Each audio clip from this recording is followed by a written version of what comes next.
if I could recommend something to anybody who's trying to break free from the traditional 9 to 5 and really wants to start honing in on building a business that speaks to their passion, write down these questions. You're a relationship coach. I am. So I'm going to get some free relationship counseling after this podcast. No, I'm actually serious.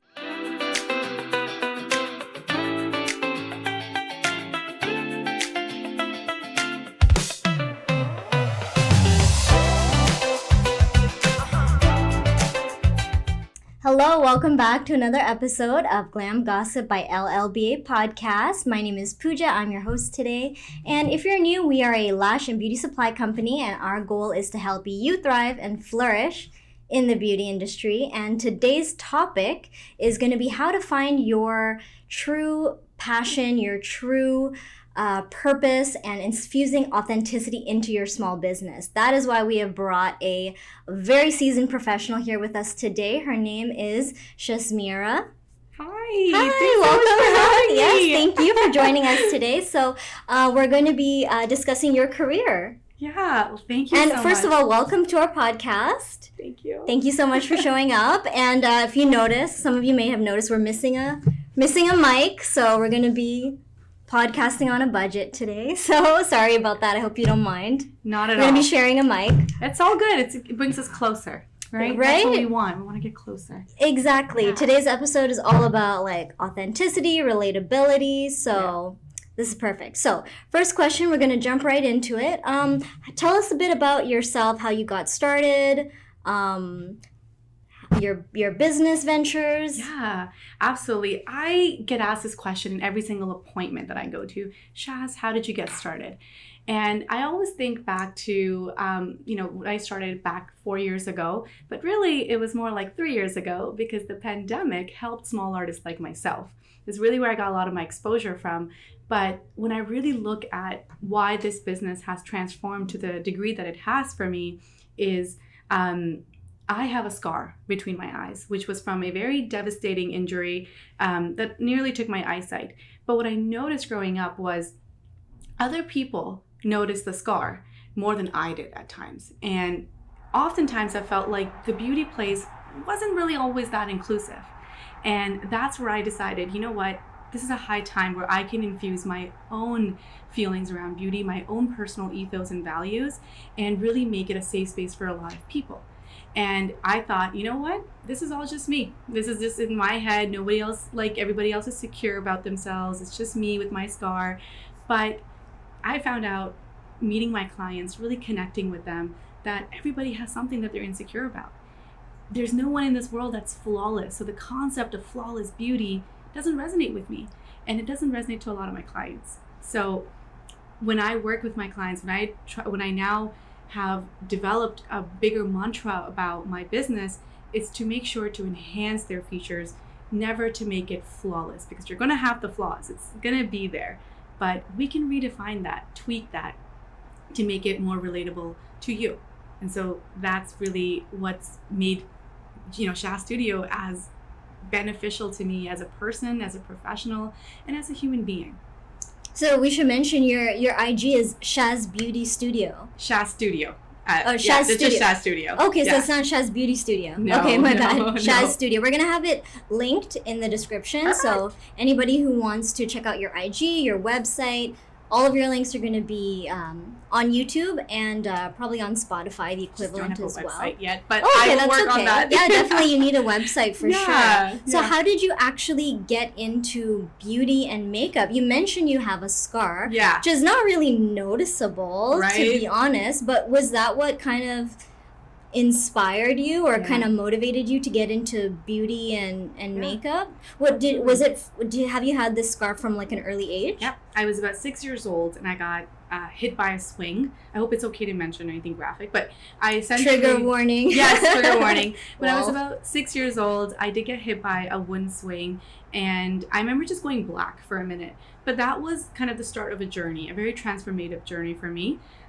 Growing up, the scar healed, so to speak, but I would say it was more me seeing it every single day and noticing it as the first thing. And no matter what I tried to do, I felt like I wasn't beautiful enough. And when I started Shaz Studio, I'll be honest, it was for a paycheck. It was. That's why I think a lot of people that, when I teach them, one of the first things I ask, why do you want to do this? Why do you want to be a makeup artist or a hair artist? And a lot of times it's, well, I'm in between jobs. I'd love to make a quick buck. No judgment. Absolutely no judgment there. I've been there. But from firsthand experience, I can tell you that is a very short-term solution.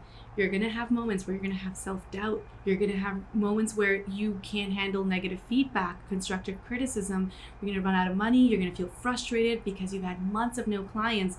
So what's going to motivate you then? Can't be the money, right? It's going to be your ethos. Why are you doing this in the first place?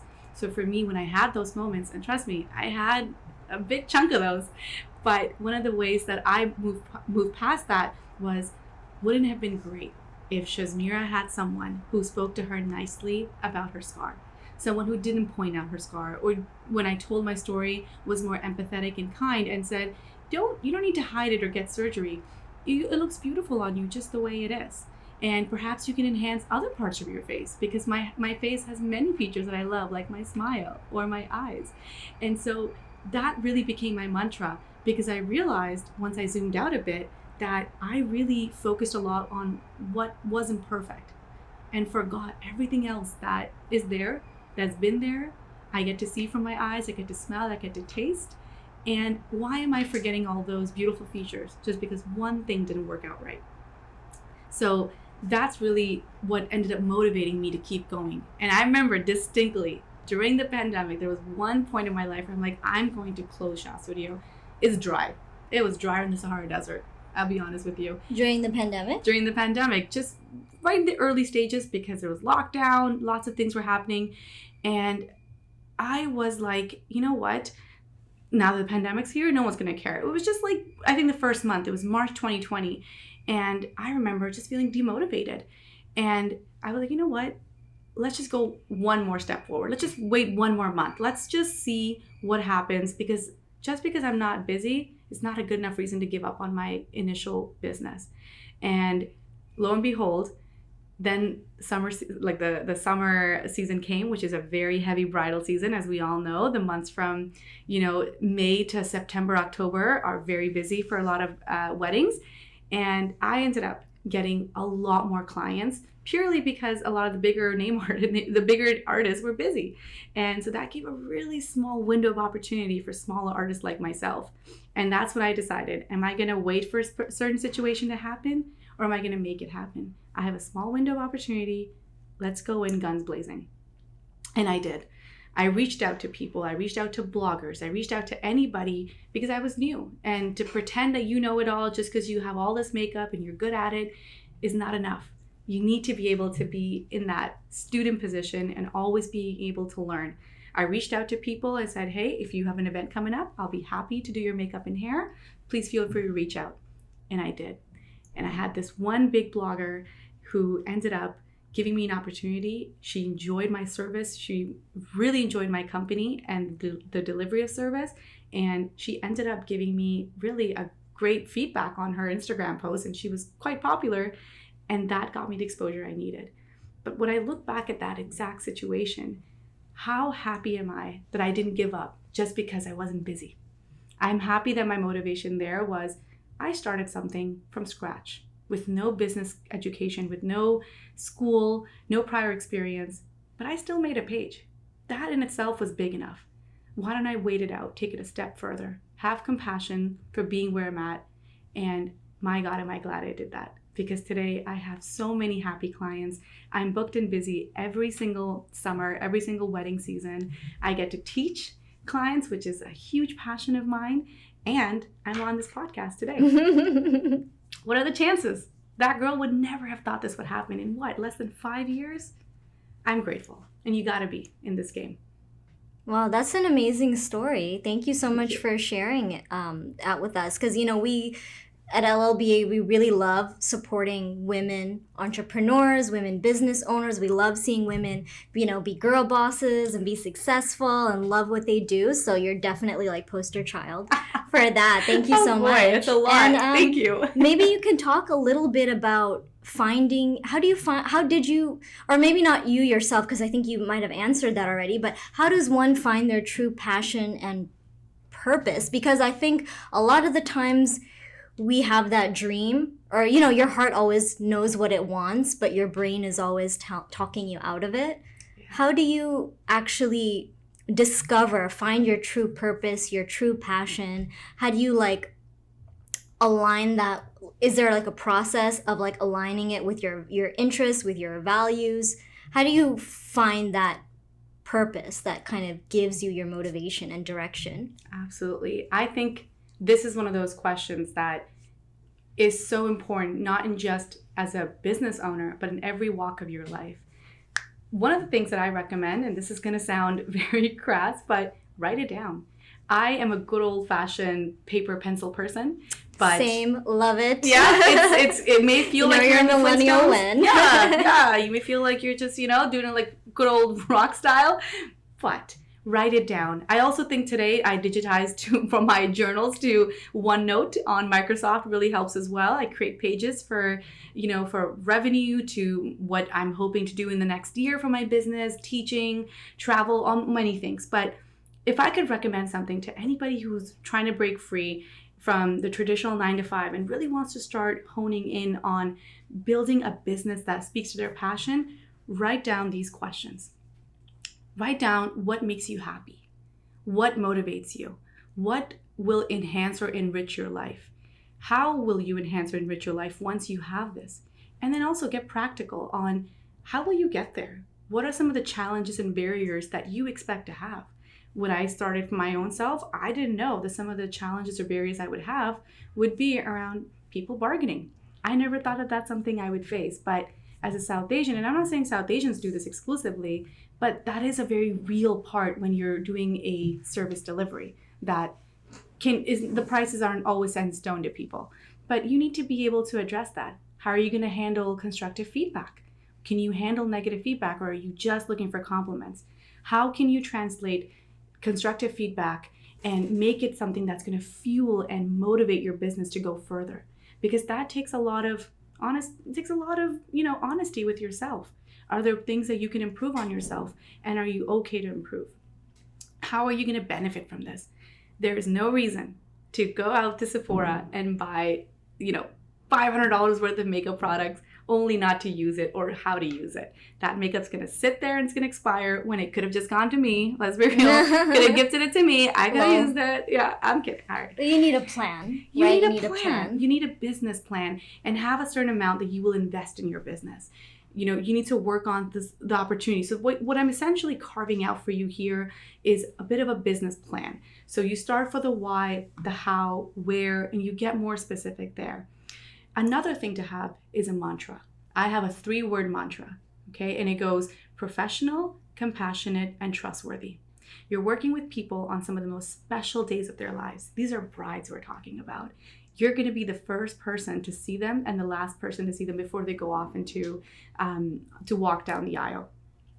And you want to make sure that you know what it's like to build a special wrap art with your client. You need to have communication skills, business skills. So yes, you can be the best makeup artist. You know your contour, you're blending your products inside out. You've studied the chemicals. That's wonderful. Doesn't guarantee you're going to be a good makeup artist. Not at all. Doesn't guarantee that you're going to be a good business owner. There just is no link. In my opinion, the future of leadership is empathy. So when you can build a connection with your clients to calm them down, to keep them from stressing out about all these days, all these events, and really center the 1 hour to 3 hours that you have with them about them, and talk a little bit about what makes them happy so that they can build some sort of a trustworthy relationship with you. Because one of the ways that benefits you beyond being, a good artist and a good business owner, but there's a special thing that comes out of it that I had no idea would benefit me as much as it did. My number one marketing strategy is word of mouth. That is the only thing that I use. I don't pay into anything. It has garnered me so much return on investment that I highly, highly, highly suggest taking a business course. You can also reach out to me for that. I do that as well. But It's great. You can learn makeup from YouTube. You can learn makeup from anywhere. Hell, you can learn makeup from me.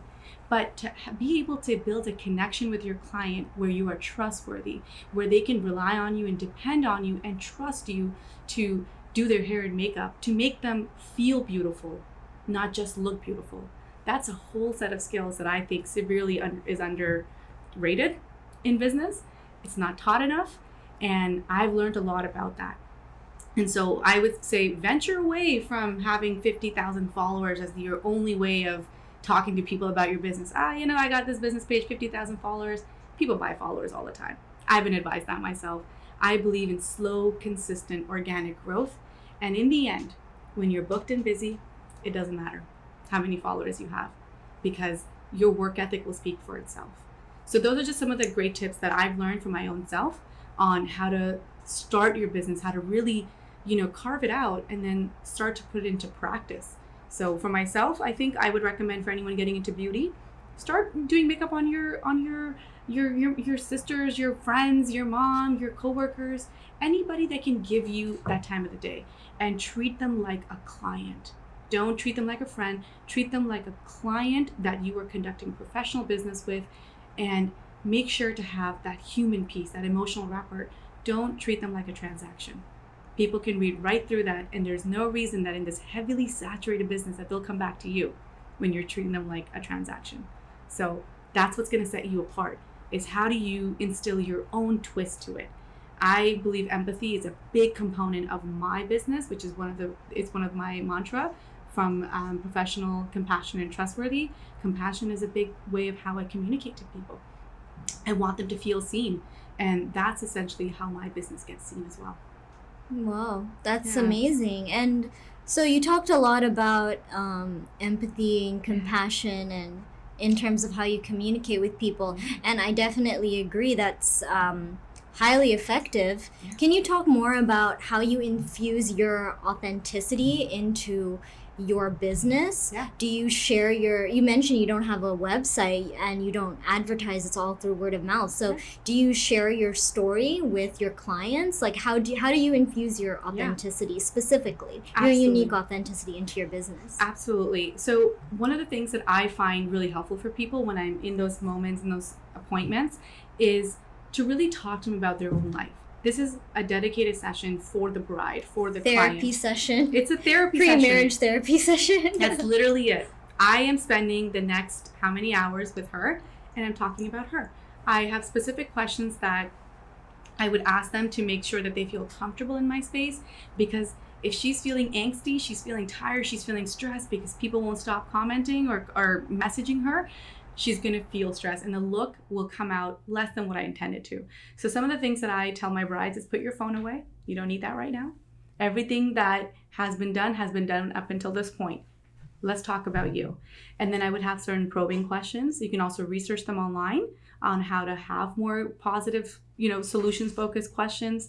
I've taken training in that from work, so I know how to kind of pose questions that are more towards how did this work out for you? How did you get here? How did you meet your husband to be?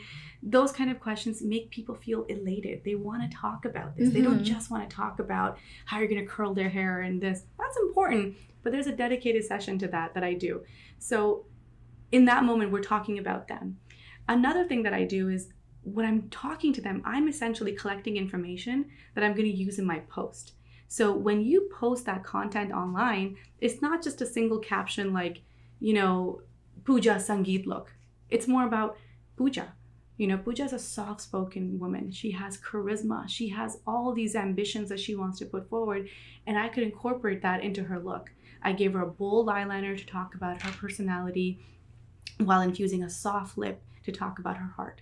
So that way, I have found my own niche where I'm able to mix therapy and makeup into one business that's very much specific to me. And I think I do it damn well, if I could be honest. Yeah, absolutely. Actually, I should mention, you're a relationship coach. I am. So I'm going to get some free relationship counseling after this podcast. No, I'm actually serious. But yeah, because you said there's like a bridge that you found like a perfect niche, like a gap in the market. I did. Because you're already providing them relationship advice for free. You might as well. That's right. You might as well. But I was saying that to Puja as well. I was saying that to you earlier. It's really about building that client connection, right? You don't want people to leave feeling like, oh, just another hair appointment, just another makeup appointment. You want them to feel heard. So you say certain sentences that invoke a feeling of, oh, I feel really comfortable with Shaz. She's very sweet. You validate their concerns. You also have to remain a certain level professional. Remember, you're not necessarily their friend. They are your client. You are professional. Right. Have some healthy boundaries. You need to have healthy boundaries, because remember, this is to further your business, right? You can't get that if you're going to break your own ethos. If you break, because one of my ethos is professionalism, if I break that, I'm no longer supporting my business. And so I know it's easy to get wrapped up in girl talk and gossiping, and you want to start, maybe talking a little smack about another client or maybe a photo shoot you did. Please venture away from that. Keep it professional. This is your business, okay? And I know people love to use the word side hustle. I personally don't like it, because it's not a side. It's definitely a hustle that I do, but I don't see it on the side. I plan for this season the entire year. And in fact, there are times where I give more of my energy and my mental health to this business than I do to my regular 9-to-5 job, which I do work. But this is a business that I had to learn from scratch. I didn't have any education or schooling behind it. I had to invest in it, all the technical tools, and you don't have a mentorship. You don't have a boss. You don't have anyone to guide you. And so you're really learning from every trial and error versus a regular 9-to-5 job where you have benefits, you have, sickness leave, structure. You have structure. And accountability, right? Whereas you're not here, you're responsible for yourself, which is good and bad. Yeah. And if you make a mistake, there's no one to blame but yourself. Yes. Right? So you gotta be able success and failure. Your success and failures, they're both yours in the end of the day. But most people are afraid of owning that failure part. Yeah. So you spoke to me, 2 years ago. I was afraid if I ever got anything bad, or if I, made a mistake, or if I did this, I'd be going crazy trying to figure out how could I have done this better. Well, instead, I could have just been like, okay, made a mistake. How can I do this better the next time? What have I learned from here so I won't repeat it again? That mantra really, really changed me. And so now I go in because I'm so passionate about the business rather than trying to people please, which I think is very common among South Asian women, right? Like, we get taught from a very early childhood, you want to please everybody. But as a business owner, your first priority is your business. So you cannot betray yourself. You can't betray your mantra, your ethos. You have to stay consistent and stay calm, but remain focused. So that's what I would say to that. Mm-hmm. And I can see you're very passionate about the South Asian community. Can you explain maybe, or can we explore some of the challenges that you might have faced specifically in regards to the line of work that you do within the South Asian community? Yeah, absolutely. I would say that I love working with the South Asian community. I've always found them to be so loving, so welcoming. I mean, every time I go over, I'm getting asked probably every 30 minutes, do you want a mango shake? Do you want something to eat? Do you want a pakora? Do you want a samosa? Do you want butter chicken? And I absolutely love it. But working with any kind of population, there's going to be some sort of barriers and challenges when you're working, especially with a community that tends to have a lot centered around the bride, around the girl who's the focus. So some of the challenges that I do find, or I found before, is around making foundation lighter. I have had clients ask for that, and I've respectfully let them know that this isn't part of my work ethic, and I don't believe in making you lighter. But other alternatives are making a glowy look, maybe having more highlighter, but essentially letting them know professionally if something doesn't go with your work ethic. I talked a little bit about bargaining as well. Initially, in the beginning, if I'm real, I did bargain and I did let them have the price that they wanted. But you know what? It only led to more people that would further than bargain with me, because you hear it from one person, you'll hear then the next person. So when I finally put my foot down and I looked at what am I trying to achieve here? What is the overall theme of my business? Is it someone who's just willing to make a quick buck, or to someone who actually believes in the beauty, is willing to learn the tips and tricks of how to make a beautiful look come to life, make it cohesive. It tells a story about the client, her love story, her personality. Is it shining through with the final wardrobe? That's essentially what I wanted to do. And so for that, I was willing to take a pay cut. And I'm glad I did that, because in the end, I was able to attract more clients that thought like me, that appreciated my work ethic, that appreciated my style of beauty. Mm-hmm. And so that took some time, and it, you'll face a few barriers like that, but making sure that you never betray your ethos, being professional, even if you have to reject a client. Be ready to do that if you need to. There's nothing wrong with having your boundaries set in place. And I would say, as a South Asian woman, I wasn't taught about boundaries from my parents. It just wasn't really taught. You always say yes, you don't know how to say no. And in the business world, you need to be clear about who your circle is. And so I actively chose to find other women who were business leaders and surrounded them with my life. And that made a big impact, because your vibe attracts your tribe. It's true. It's very, very true. I wanted to have more like-minded women who supported me and endorsed my decision rather than people who doubted me, because that made me so much more assured in myself when I would make a business decision. So those are just some of the challenges that I faced. But yeah, absolutely. And what was some of the pushback you got? Mm-hmm. For example, when you told certain clients, so I'm not going to give you like a lighter foundation. Yeah. It's actually going to be your foundation. What was their response or reaction? Did they go to someone else? Did they say, okay, let's try it? Or did they say, no, it's not really my thing. I kind of want to look like a totally different person on my wedding day?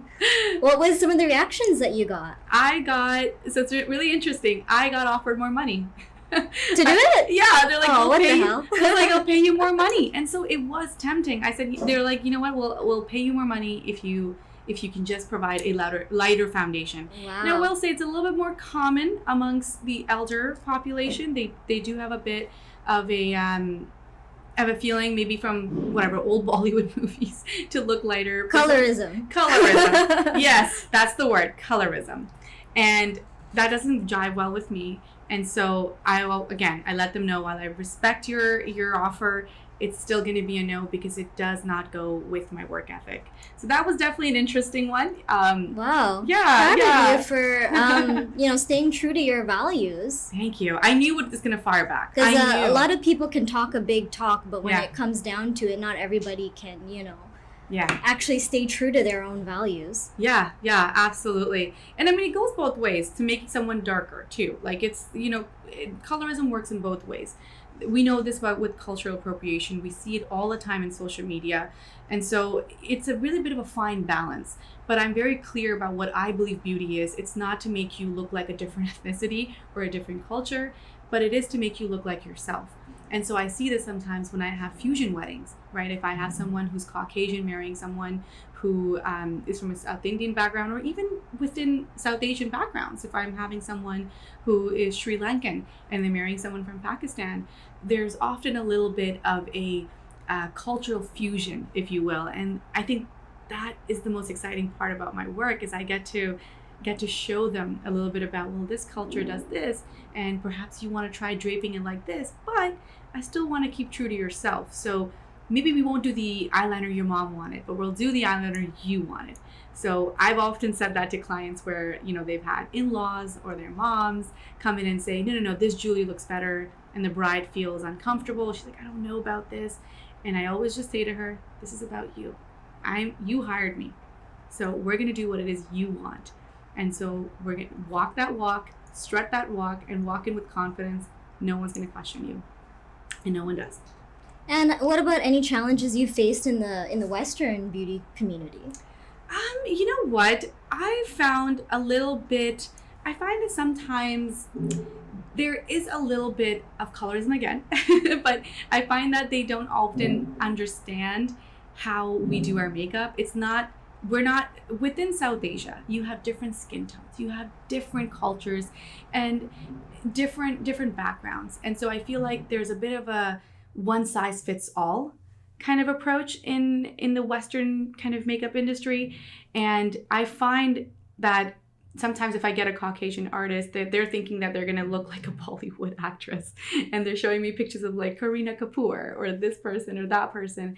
But really, my approach to beauty is that it should be specialized and tailored to you. So, perhaps it's making your skin a little bit more glowy so you can achieve that glam look rather than making you darker or making you a lot more tan. So those are some of the challenges I had in the beginning, but I think today's society, it's been a lot more welcoming. It really has been. I feel like it's been really great for myself, at least. I remember in my early days when I did collaborations, that was always interesting. I worked with Miss Toronto in my early days, and she absolutely loved the way that I did her smoky eye, and she's like, I feel like a Bollywood princess.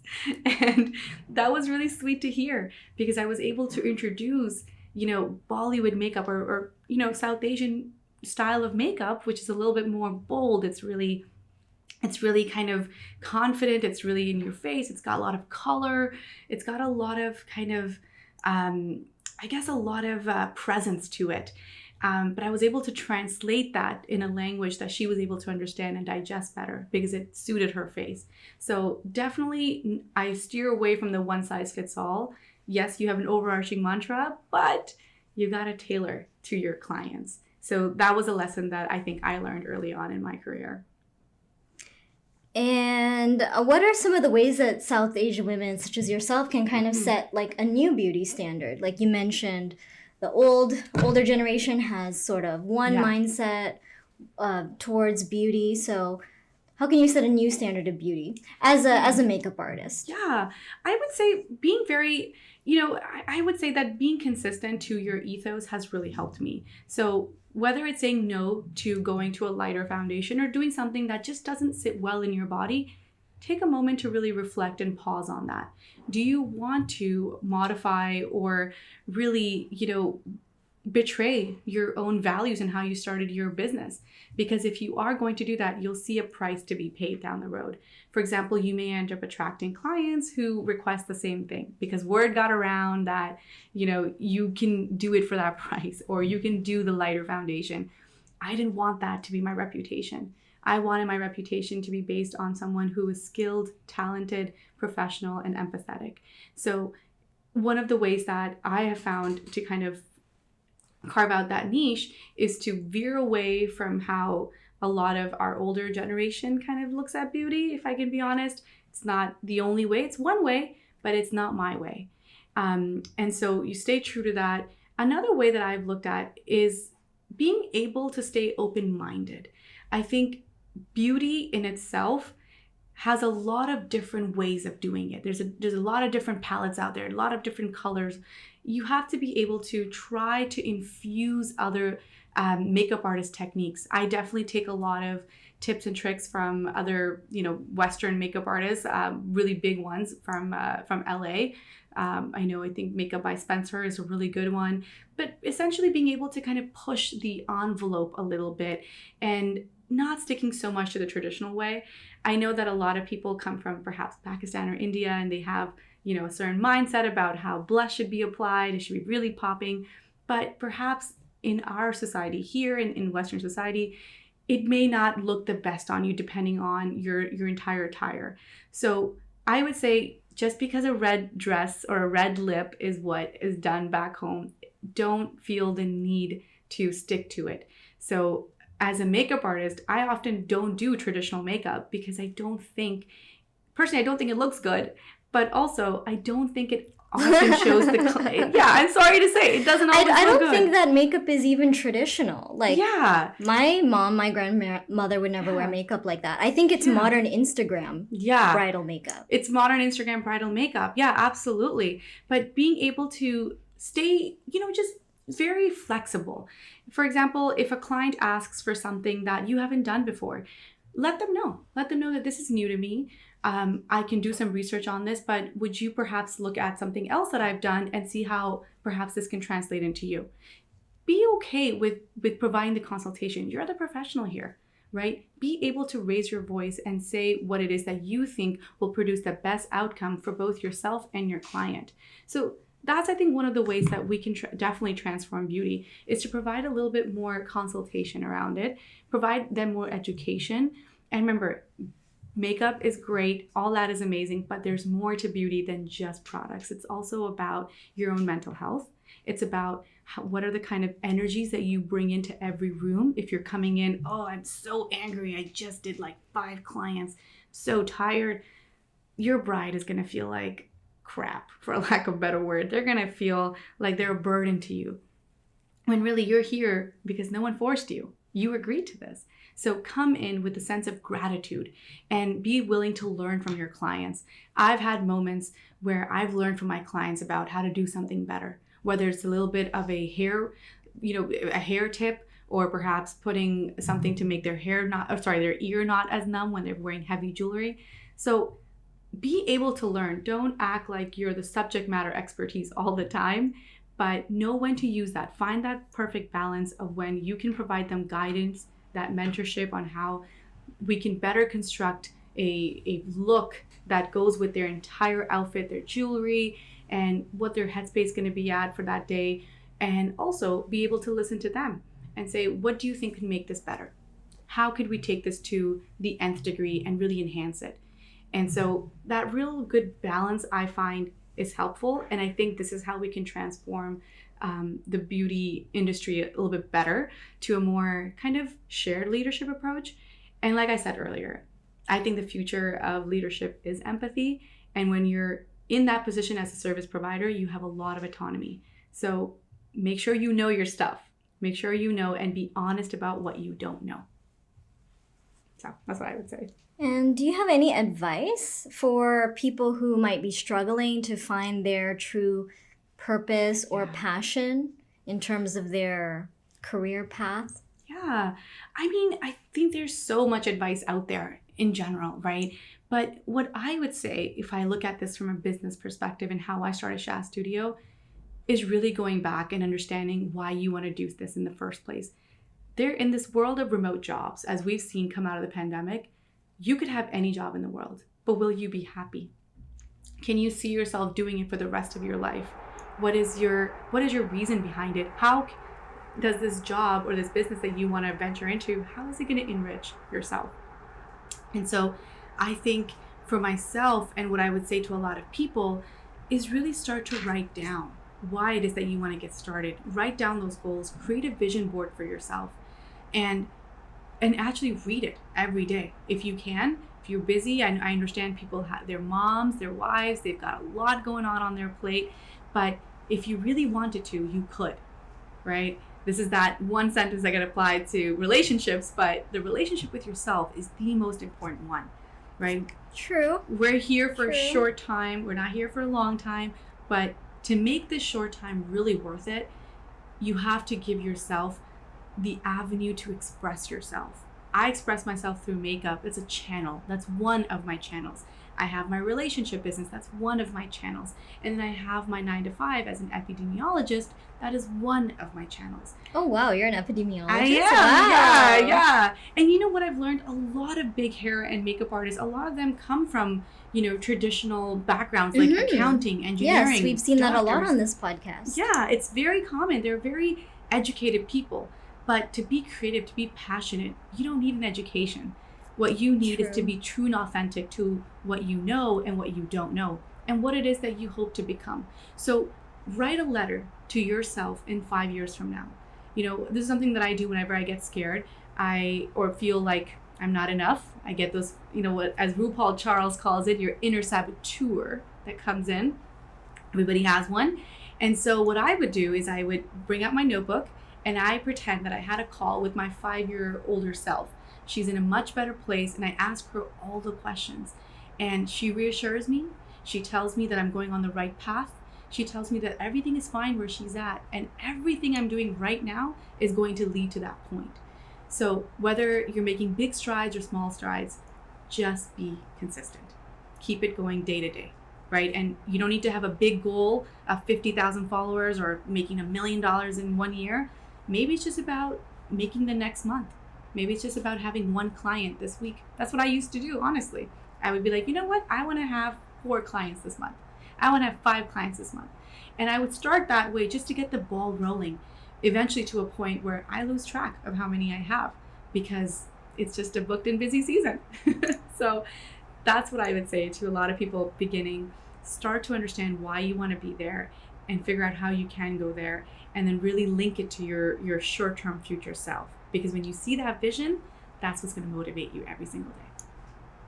Wow, thank you. And do you have any like funny or interesting stories you could share about your experience as a hair and makeup artist? Oh my God. Oh, there's so much, but I feel like my clients are gonna hate me. They'll know who I'm talking about.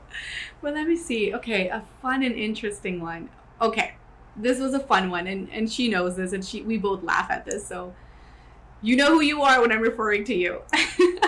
But essentially, one time, you know, in the makeup industry, weddings happen at ungodly hours. Sometimes, like, you have to be at the shoot or at the location at 2 a.m. because the wedding's happening at, I don't know, 4 or 5 a.m., sometimes 7 a.m. So there's been times where I've had to do an early morning appointment. And so I had this one early morning appointment. I was supposed to be there for 4 a.m. I was at the door at 3:55, and I'm knocking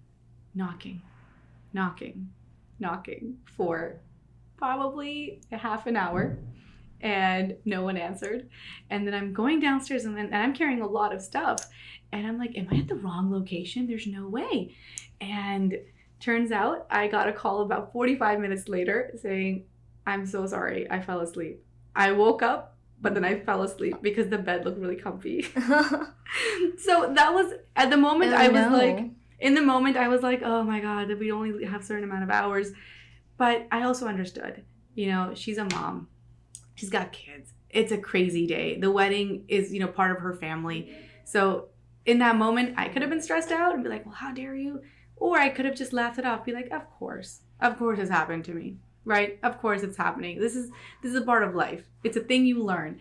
And so ever since then, I tell my clients, make sure you answer your door if you got me before 7, okay? And get that hot espresso ready because it's going to help both of us. But yeah, that was, I think, the only funny story that I could think of. I laugh at it today. Back then I was stressed, but you know what? It's never happened since. Everyone's always there. One other thing that happened was one time I was doing this for a kid's birthday party. I was doing this mom's makeup and hair, and he was so mad that his mom, must have been like a year old or 2 years old. He was so upset that his mom wasn't giving him attention. He took my highlighter and he just threw it across the room. I know. And then he looked at me all mad and he's like, you have my mommy. And I was like, I do. And she's going to look glam by the end of it. But it was all fine. Like, she reimbursed me and everything. But again, it's one of those moments in the business industry that you don't realize. You don't put that into your mind frame, right? But it makes you more flexible. It makes you more open-minded, because if you end up changing your mood, then the entire appointment can go sour. So it's a bit of a learning lesson every time anything funny happens. I always see, how can I translate this into fueling my business? So now I keep all my makeup way high above the ground, so none of these little rugrats can get to it. Exactly, no kids. But it was a really fun experience. Yeah. Oh, nice. I think you have a lot of like really funny stories to share. I do, but I would cap it here. Because okay, yeah, fair enough. We don't want to get you in trouble. No, we don't want to get in trouble. Yeah. But any last final thoughts? Our topic has really been about, infusing authenticity into what you do, finding your purpose, finding your passion. And I think you just have like so much to say. Like, we could probably talk for like a much longer, right? So maybe, do you want to sum it up for our viewers a little bit and just kind of just basically like kind of summarize what we've talked about? Like, how do you find your passion, your purpose? Yeah. Absolutely. How do you find your authentic self, really? That sounds very philosophical. It's a philosophical episode today, but it is important, right? It is an important part of your career path, what you want to do with the rest of your life. I think it's important. You have to have a goal. You have to stand for something greater than yourself to keep you going. Absolutely. And I think one of the best things that I would recommend people to take away from today's podcast is having a balance of theory and practice. You can read and read and read, and you can study and study and study till the cows come home about how to be, you know, the most perfect makeup artist and know all the technical skills. But you have to just do it. So many times I've seen amazing friends of mine come up with great concepts, great vision boards, great, you know, Pinterest boards, and then only at the last minute to be like, you know what, I can't, I'm too busy. You know, my baby's got too much going on for me. It's too much to handle. But I want you to remain focused. I know it's a slow and steady race, but in today's society where there's multiple different avenues of getting your work out there, getting your message across to people, there really isn't anyone stopping you but yourself.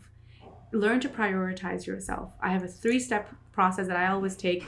I have a very busy life. You know, as I mentioned earlier, I've got a couple of jobs, I'd say, that I'm hanging on to. And I've got a happy social life. I have great friends and family. So one of the things that I learned to balance those out for all those people who feel like time is of the essence and I just don't have enough hours in the day. Calendars. Put stuff down in your calendars. There's no reason anyone over the age of 21 doesn't have a calendar that they actively use on their phone, okay? Let's be real.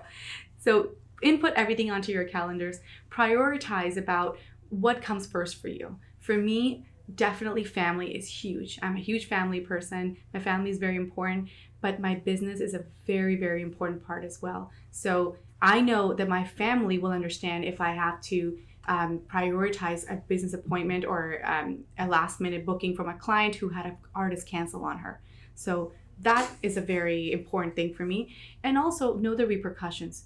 Are the repercussions that bad if you were to cancel on your friend because you've been working this whole weekend and you can't give them the full version of yourself? You're going to give them a very tired out version that they're going to understand as, you know what, Shaz doesn't really feel like she wants to be here. She's taking my friendship for granted.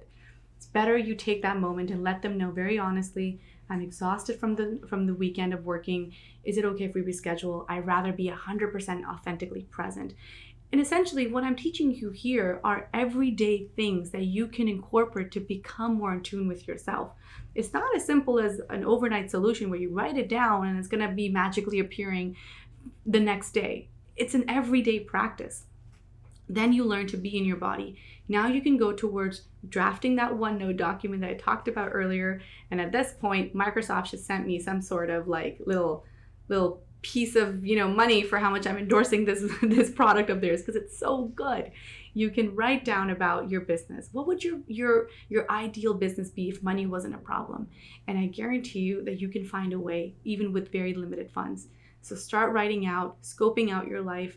And also just know if you don't have discipline in your life, and I don't mean waking up at 4 a.m. and working out. I mean a general structure where you're taking care of yourself, your social life, your business life, your professional life. No one is suffering because you're not suffering, because you have enough motivating you for each of these different things. You have intention with them. You're going to see your life really flourish and you're going to see your business flourish.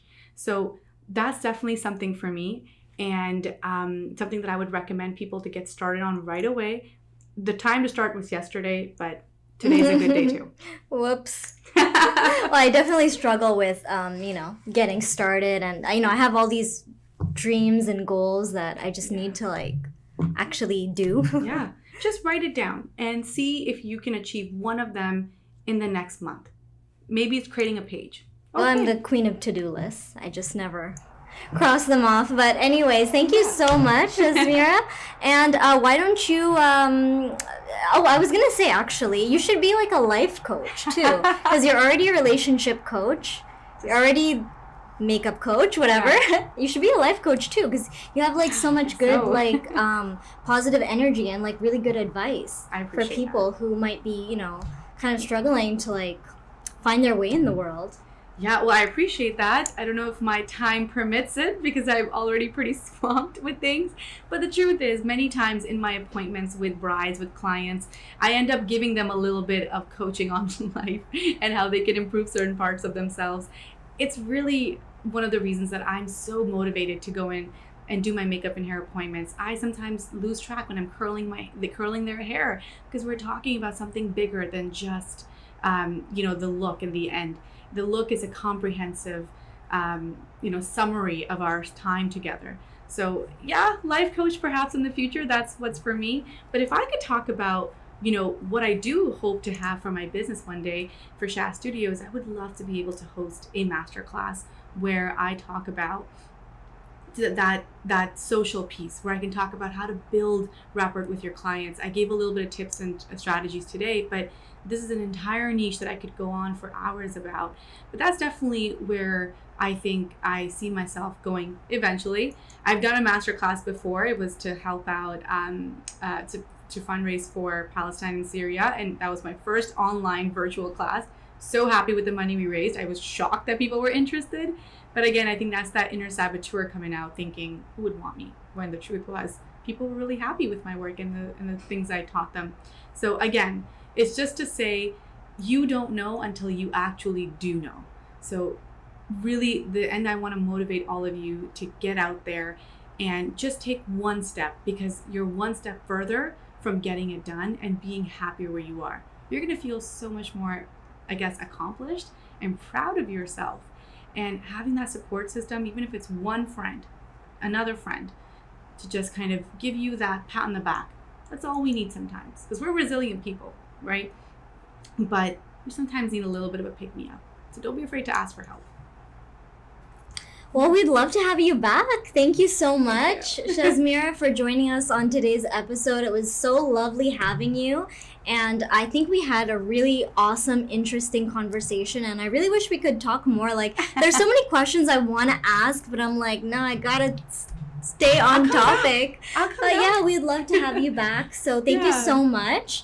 And we're definitely going to have all of her links provided, right? And we want to also promote your dating coaching as well. Leave us a comment if you're watching us on YouTube. If you want to see more content from Shazmeeraa and, her dating advice, I don't know. I think it's very interesting. And, it's fun. It's fun. So thank you so much for watching today's episode. We really appreciate all of your support. Don't forget to like, share, subscribe, all of that good stuff. And until next time, bye. Bye.